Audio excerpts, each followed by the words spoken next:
Ladies and gentlemen, keynote speaker, John Sexton. Almost. I'm not John. You may know John Sexton as the most consequential academic leader, dean, and university president in American education in the last 50 years. You may know him as a person who, in the wake of 9/11 and against all odds, built a global university with an anchor campus in the Mideast dedicated to the idea that reason and excellence and religion can not only coexist but flourish. You may know him as a man whose life is witness to the fact that faith need neither whisper nor swagger in the public square. I know and love John Sexton because almost 30 years ago this month, late one Thursday night, my wife and I wandered into his office in Greenwich Village. And I was a young green academic looking to escape the big and wicked city and take a job and head out west. And somehow that night, he spun a vision of academic excellence and warm humanity and faith, invoking Scripture and the Holy Spirit in a way I cannot now recreate. But when the mists cleared, I found that I had signed up, taken the job at NYU, and he literally had my wallet.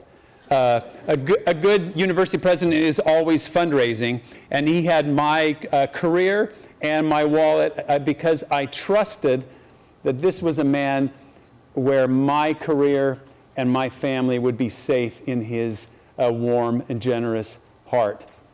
He is the best leader I know, and I don't know anybody more committed to succeeding by helping other people succeed. Please join me in welcoming John Sexton. Thank you.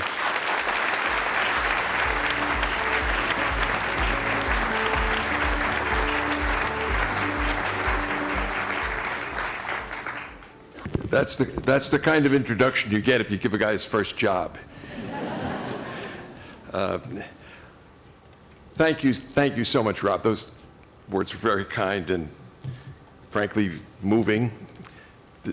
I'm tremendously honored to be speaking today. In the spirit of what I'm about to say, I should say, since I teach a course at NYU with my NYU colleague Mike McConnell, since Mike and I used to be racquetball partners going back 50 years to when we clerked together, and we've been friends for that long, and since I teach a course on the religion clauses of the First Amendment, I want to concur in part and dissent in part from Mike's remarks, dissenting in important ways, but that's for another day at a faculty workshop at NYU.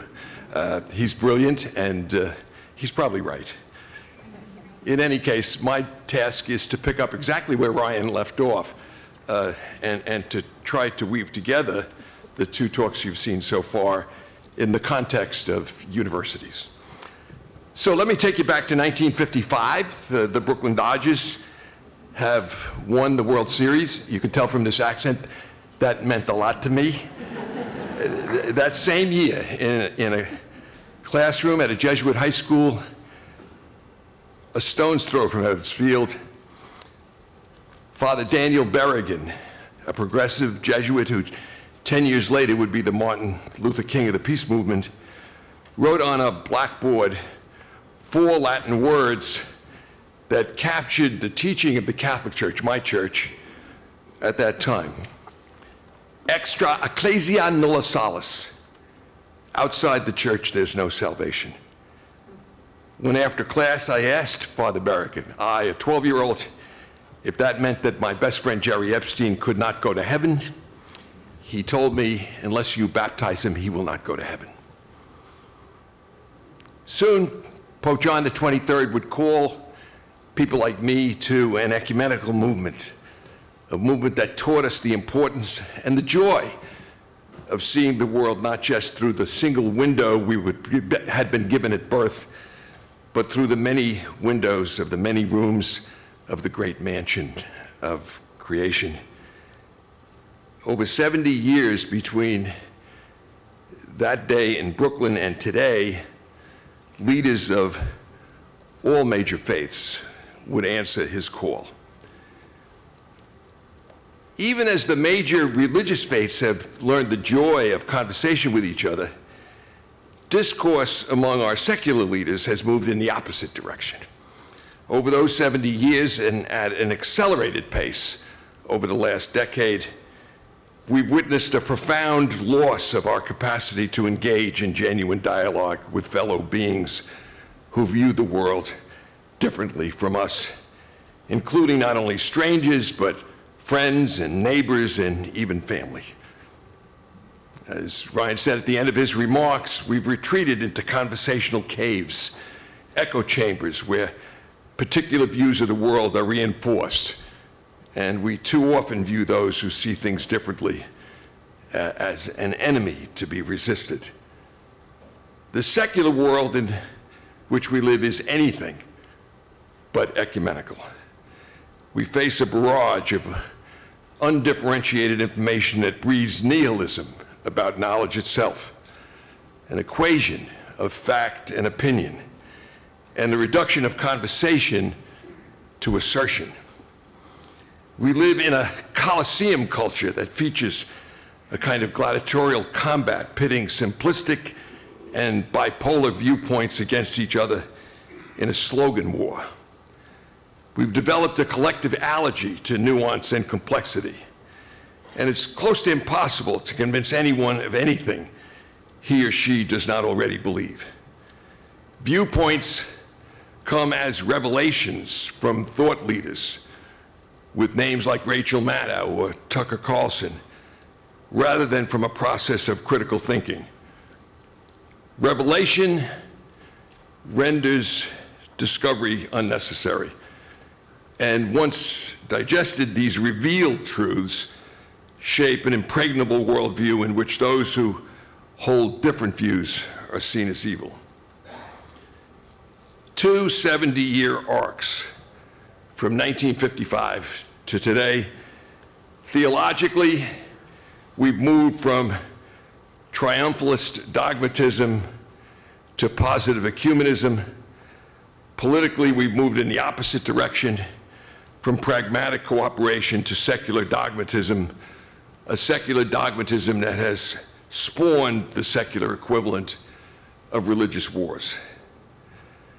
My hope, and I am hopeful, is that we can import the spirit and the wisdom that has reshaped the first of these arcs, the theological landscape, which we see witnessed today, to provide an antidote to the virus of secular dogmatism that is infecting the second, the political sphere.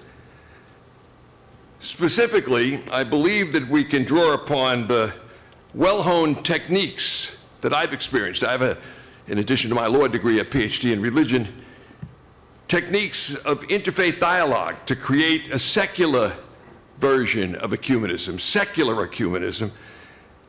And frankly, I believe that our universities are the natural incubators to that approach. Indeed, I've written a book in which I argue that universities provide the best hope to lead the way. Let's begin my thought process with a bit more theology.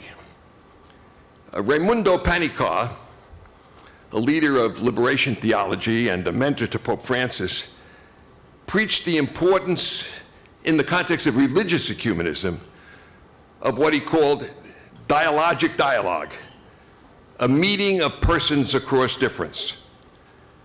Such dialogue asks participants to meet in a spirit of mutual trust and understanding, ready to alter whatever misconceptions they hold about each other, and eager to appreciate the values of the other. And it asks the parties to this ecumenical dialogue to pass momentarily into the worldview of the other in order to experience the other's values from within the other's perspective, including in the process seeing themselves as the other sees them. This approach requires trust, humility, generous listening, and openness to changing one's way of seeing things. And it's worked. That gives me hope. If we bring this ecumenical spirit to the secular city, we will need universities. humankind's most powerful instrument to thought, to lead the way. Universities possess a set of foundational characteristics, if you think about it, that justify faith in their capacity to nurture and illustrate Panikar's dialogic dialogue. They're the faculty workshops that Mike and I attend at NYU, in which we would discuss the concurrence and dissent, are one vital example of that. But think of the characteristics. First, those engaged in the advancement of knowledge in their fields understand that their work builds on that of others. They study the nuances of what others say, including those with different views, maybe especially of those with different views. Second, these seekers understand that the validation of their work involves critique by others. They welcome such dialogue. Third, even well-settled ideas are re-examined regularly in a transparent process. And fourth, there's a premium in challenging received wisdom and very significant professional rewards like Nobel Prizes for unearthing its weaknesses or possible advancements from it. Notwithstanding these fundamental characteristics, the disease that I first wrote about as infecting our politics has in recent times metastasized into universities themselves. Most campuses now display not only the polarity we see in society generally, but even a cynical distrust of university leadership and colleagues that reflects the general societal collapse of faith in institutions, including in universities themselves. We even see a distrust in each other. It's remarkable that many within the university today abandon the intellectual rigor they routinely exercise within their disciplinary work when they opine on the general workings of their intellectual homes or of society. Suddenly they default to slogans that display no recognition of the complexity of the issues at hand. In my experience, 14 years as a dean, 14 years as a president, now 10 years as something called President Emeritus, but all through all of those years, as each of the last 66 years, a teacher of a full faculty schedule who's never taken a sabbatical. In my experience, actual leadership decisions on the ground in complex organizations, including organizations like universities, require balancing many factors and principles. Rhetorically, it's easy to have absolute principles and red lines. In practice, such principles and lines often clash and cross. Burning your own draft card is one thing. Danny Berrigan taught me that 10 years later. We can all choose a hill on which to fight and die ourselves. But when we, as leaders, ignore the collateral consequences of decisions by framing them as simple binary choices, we start burning the draft cards of other people. And those of us tempted to run to the ramparts of criticism would do well to exercise a bit of humility before protesting fealty to slogans. Today, on campuses around the country, protest signs and letters are routine, with the current demand that's most popular urging leaders to resist rather than capitulate. Of course, the decisions that must be made involve more than that simple choice.